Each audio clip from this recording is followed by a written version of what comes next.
Hello साथियों, कैसे हैं आप सब लोग। मैं डी के सर एक बार फिर से आपका अपने YouTube channel Chanakya the way of learning में हार्दिक स्वागत करता हूं। तो आज हम लोग देखेंगे महासागरीय धाराओं के बारे में। आज हम लोग क्या करेंगे, आज हम लोग अध्ययन करेंगे महासागरीय धाराओं के बारे में। हम लोग देखेंगे कि महासागरीय जो धाराएं होती हैं वो दो प्रकार की होती है। एक होती है ठंडी जलधारा और एक होती है गर्म जलधारा। तो हम लोग हिंद महासागर, प्रशांत महासागर और अटलांटिक महासागर, जो मेन महासागर हैं, हम इन तीनों महासागर की जलधाराओं के बारे में, ठंडी जलधारा और गर्म जलधारा, दोनों प्रकार की जलधाराओं के बारे में अध्ययन करेंगे। हम लोग देखेंगे कि कौन सी जलधारा है, हम लोग देखेंगे कि कौन सी जलधारा है वो ठंडी है और किस महासागर में बहती है, या कौन सी जलधारा है जो गर्म है वह किस महासागर में बहती है। तो इन सब चीज़ों के बारे में आइए हम लोग अध्ययन करना प्रारंभ करते हैं। तो देखिए, स्टार्ट करते हैं। देखिए, सबसे पहले आपका प्रशांत महासागर है क्या, जो हमने यहाँ इंडिकेट किया, जो या हमने जो हम लोगों ने जो अध्ययन करने जा रहे हैं सबसे पहले हम लोग किस सागर का अध्ययन करेंगे। तो सबसे पहले हम प्रशांत महासागर का अध्ययन करेंगे। देखिए, प्रशांत महासागर की जो धाराएं हैं वो दो प्रकार से हमने क्या कर दिया है, डिवाइड कर दिया है। एक हमारी है ये ठंडी जलधारा और एक आपकी है ये गर्म जलधारा। तो कितने प्रकार की जलधाराएं होती हैं? जलधाराएं मुख्यतः दो प्रकार की होती हैं। एक होती है ठंडी जलधारा, एक होती है गर्म जलधारा। तो देखिए, जो गर्म जलधारा है प्रशांत महासागर की, इसकी पहली जो जलधारा है उसका नाम है आपकी क्यूरोसियो की जलधारा। क्या ये है आपकी क्यूरोसियो की जलधारा? क्या हो गई आपकी ये क्यूरोसियो की जलधारा है ये। उसके बाद सेकेंड नंबर की है उत्तरी प्रशांत प्रवाह। जो है ये उत्तरी प्रशांत प्रवाह, ये भी हमारी क्या गर्म जलधारा होती है प्रशांत महासागर की। तो सेकेंड नंबर पे हो जाती है उत्तरी प्रशांत प्रवाह। फिर थर्ड नंबर पे आपका अलास्का की धारा। क्या है थर्ड नंबर पे आपका? अलास्का की धारा। ये भी प्रशांत महासागर की धारा है और ये गर्म जलधारा है। उसके बाद देखिए आपका है चौथा है आपका सुसीमा की धारा। ये प्रशांत महासागर की गर्म जलधारा है। फिर पांचवा हमारा है पूर्वी ऑस्ट्रेलिया धारा। ऑस्ट्रेलिया के पूर्वी तट पे जो जलधारा चलती है प्रशांत महासागर में, वो भी हमारी क्या है, गर्म जलधारा है। तो देखिए, अब इसकी ठंडी जलधाराओं को हम लोग देख लेते हैं। तो इसकी ठंडी जलधाराएं हैं, जो प्रशांत महासागर की ठंडी जलधाराएं हैं, इसमें कौन कौन सी हैं? तो देखिए, ये है आपका, तो देखिए प्रशांत महासागर की जो ठंडी जलधाराएं हैं वो कौन कौन सी हैं। तो प्रशांत महासागर की ठंडी जलधाराओं में देख लीजिए, नंबर 1 आपका हो जाता है क्यूराइल की धारा। क्या? क्यूराइल की धारा। ये आपकी क्यूराइल की धारा, ये हो गई नंबर 1 ठंडी जलधारा। क्यों हम बात कर रहे हैं प्रशांत महासागर की ठंडी जलधाराओं के बारे में, हम लोग बातें कर रहे हैं, ध्यान से आप लोग इसको सुनिएगा।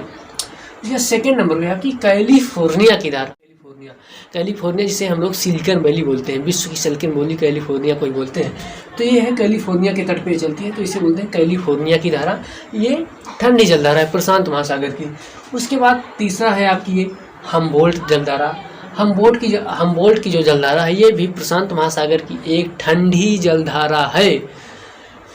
फिर आ जाते हैं, देख लेते हैं, ये चौथा है इसका अंटार्कटिक की धारा। क्या? अंटार्कटिक की धारा। अंटार्कटिक की जो धारा है ये आपकी प्रशांत महासागर की ठंडी जलधारा है। फिर आता है आपका ओखोस्टक की धारा। क्या? ओखोस्टक की धारा जो है ये भी प्रशांत महासागर की हमारी ठंडी जलधाराएं हैं। तो जो मेन है ठंडी जलधाराएं और गर्म जलधाराएं, जो प्रशांत महासागर की जो मुख्य जलधाराएं हैं, ठंडी और गर्म, दोनों का हम लोगों ने क्या किया, अध्ययन कर लिया। अब हम लोग देखेंगे कि नीचे है आपका ये हिंद महासागर देख रहे हैं हम। अब हिंद महासागर की प्रमुख जलधाराएं, ठंडी जलधाराएं और गर्म जलधाराओं का हम लोग अध्ययन करेंगे। तो देखिए, जो ये हिंद महासागर है, हिंद महासागर की प्रमुख गर्म जलधाराएं कौन है और ठंडी कौन प्रमुख जलधाराएं हैं। तो देखिए, हिंद महासागर की पहली गर्म जलधारा है आपकी ये ग्रीष्मकालीन मानसून प्रवाह। क्या? ग्रीष्मकालीन मानसून प्रवाह जो है ये फर्स्ट हो गई आपकी ग्रीष्मकालीन मानसून प्रवाह। ये आपकी हिंद महासागर की पहली गर्म जलधारा है। तो उसके बाद सेकंड नंबर पे आपका आ जाता है मोजाम्बिक की धारा। क्या? मोजाम्बिक की धारा ये आपकी हो जाएगी। मोजाम्बिक की धारा है किसमें है? ये हमारी हिंद महासागर की धाराएं हैं। कौन सी जलधाराएं हैं? गर्म जलधाराओं की हम लोग बातें कर रहे हैं। तो देखिए, उसके बाद मोजाम्बिक के बाद क्या आ जाता है? मोजाम्बिक के बाद हमारा आ जाता है क्या कहते हैं कि हिंद महासागर की गर्म जलधाराओं में तीसरा है आपका अगुलहास की धारा। क्या?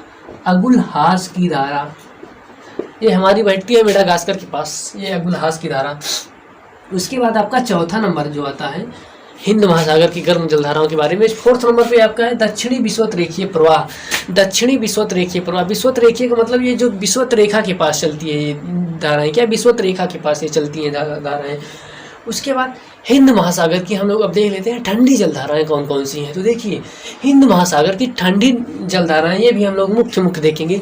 तो जो ऑस्ट्रेलिया की जो यहाँ हम लोग देखे थे प्रशांत महासागर, तो प्रशांत महासागर जैसे ऑस्ट्रेलिया ये है तो इधर से ये प्रशांत महासागर के पास पड़ता है और इसका ये सिरा जो है ये हमारा पड़ जाता है हिंद महासागर के पास। तो जो ये पूर्वी जलधारा थी वो गर्म जलधारा थी, कहाँ की थी? प्रशांत महासागर की गर्म जलधारा थी, पूर्वी ऑस्ट्रेलिया की धारा। उसके बाद देखिए अब ये जो है ये आपका हिंद महासागर में पड़ता है, तो ये आ जाए वही पश्चिमी ऑस्ट्रेलिया की जो धारा है ये आपकी ठंडी जलधारा है। किसकी? हिंद महासागर की। क्या? हिंद महासागर की आपकी ठंडी जलधारा है। उसके बाद देखिए आपकी सोमाली की धारा, सोमाली की धारा है ये, सोमाली की धारा भी क्या है? हमारी ठंडी जलधारा है ये सोमाली की धारा। सोमाली की धारा के बाद हम लोग बातें करेंगे इसकी ठंडी जलधाराओं की। ये आपके दक्षिणी हिंद महासागर, जो हिंद महासागर है, हिंद महासागर के जो दक्षिणी भाग हैं उसमें जो जलधाराएं चलती हैं ये आपकी दक्षिणी हिंद धारा या हम कह सकते हैं दक्षिणी हिंद महासागर की धारा, ये आपकी ठंडी जलधारा ये भी है। उसके बाद आपकी एक और है ये हिंद महासागर की प्रमुख ठंडी जलधाराओं में ये है आपका शीतकालीन मानसून प्रवाह।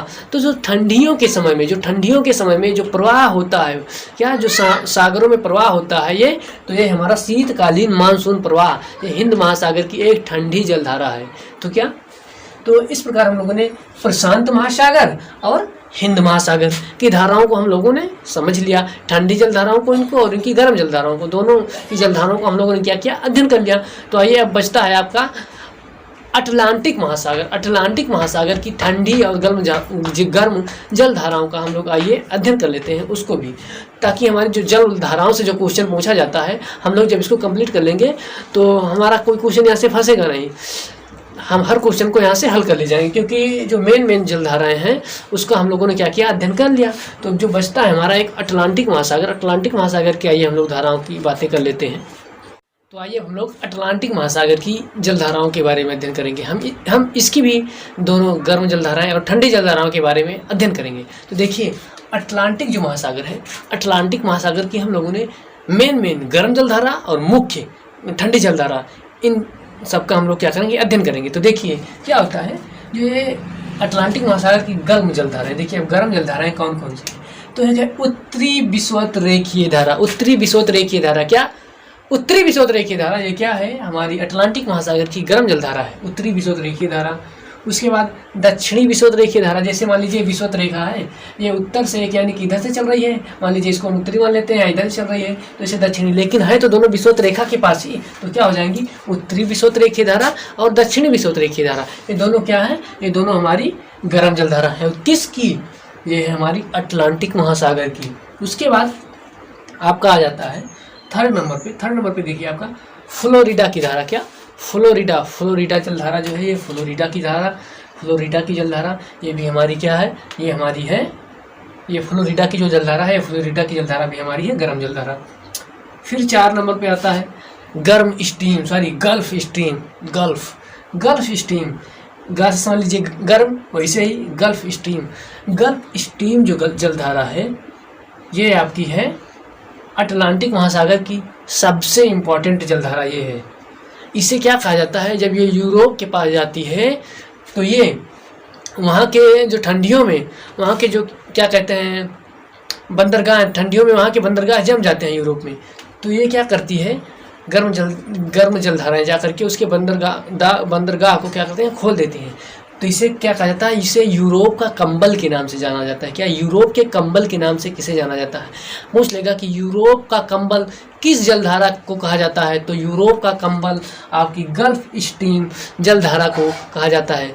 ये क्योंकि ये रूस में एक है मुर्मुज बंदरगाह, जो व्यापार के लिए बहुत ही ज़्यादा ज़रूरी है, वहाँ से बहुत ज़्यादा व्यापार होता है। तो ये क्या, इसकी वजह से वो बंदरगाह साल भर खुले रहते हैं, क्योंकि यही जो गल्फ स्ट्रीम जलधारा है यही अपनी गर्म जलधारा वहाँ बर्फ़ जमने नहीं देती है, और वहाँ पर ये क्या कहते हैं कि यातायात हमेशा चलता रहता है। तो इसे यूरोप के कंबल के नाम से जाना जाता है, गल्फ स्ट्रीम को। उसके बाद एक आ जाती है नॉर्वे की धारा। नॉर्वे की धारा इसी का ही एक क्या कहते हैं ना, छोटा सा भाग कट करके नार्वे के पास से ये बहने लगती है, तो इसे कहा जाता है नार्वे की धारा। ये गल्फ स्ट्रीम का ही पार्ट है, वैसे नार्वे की धारा। उसके बाद आता है इरमिंजर की धारा। इरमिंजर की धारा हमारी क्या है, गर्म जल धारा है। उसके बाद ब्राज़ील की धारा, ब्राज़ील की धारा भी आपकी गर्म जल धाराएँ हैं। उसके बाद आइए हम लोग देख लेते हैं ठंडी जल धाराओं के बारे में, इसकी अटलांटिक महासागर की। तो अटलांटिक महासागर की ठंडी जल धाराएँ जो है आपकी, एक है पूर्वी ग्रीनलैंड धारा। ग्रीनलैंड के पास पूरब में बहती है, तो इसे पूर्वी ग्रीनलैंड धारा कहा जाता है। फिर आपका है लेब्राडोर, लेब्राडोर सागर के पास ये बहती है लेब्राडोर की धारा। ये लेब्राडोर की धारा भी ठंडी जल धारा है। फिर आपके कनारी की धारा, थर्ड पे है आपका कनारी की धारा। कनारी की धारा के बाद आपका आ जाता है वेनेजुएला की धारा। क्या, वेनेजुएला की धारा, ये भी क्या है आपकी ठंडी जल धाराएँ हैं। वेनेजुएला की धारा के बाद आपका जाता है फाकलैंड। फाकलैंड एक द्वीप है, तो फाकलैंड के पास बहती है, तो इसे कहा जाता है फाकलैंड। ये जो द्वीप है ब्राज़ील के पास है, तो इसे बोला जाता है फाकलैंड की ठंडी जल धारा। ये किसकी है, अटलांटिक महासागर की है। फिर रेनेल की धारा, रेनेल की धारा भी अटलांटिक महासागर की ठंडी जल धारा है। फिर लास्ट में आ जाता है अंटार्कटिक प्रवाह। अंटार्कटिक जो प्रवाह है, अंटार्कटिक प्रवाह आपका ठंडी जल धारा है। तो इस प्रकार से देखिए हम लोगों ने क्या, हिंद महासागर, प्रशांत महासागर और अटलांटिक महासागर, इन तीनों की जल धाराएँ, ठंडी जल धाराएँ, गर्म जल धाराएँ, इनके बारे में हम लोगों ने क्या किया, अध्ययन किया। तो यदि आप लोग इसका एक बार दो बार रिवीजन करेंगे तो आपको ये सारी जलधाराएँ जो हमने आपको याद कराई हैं, ठंडी जलधाराएँ और गर्म जलधाराएँ, आपको याद हो जाएंगी। तो उसके बाद आप कोई भी एग्जाम दीजिए, जहाँ भी जलधाराएँ पूछी जाएंगी, आपका वहाँ से क्वेश्चन नहीं फंसेगा। ऐसी ऐसी जलधाराओं को हम लोगों ने चुना है जहाँ से क्वेश्चन बनता है। तो ये थी हमारी प्रमुख जलधाराएं जिसका हम लोगों ने अध्ययन किया। तो आज के लेक्चर में इतना ही, फिर हम लोग आएंगे किसी नए टॉपिक के साथ, फिर बातें करेंगे। तब तक के लिए जय हिंद, जय भारत।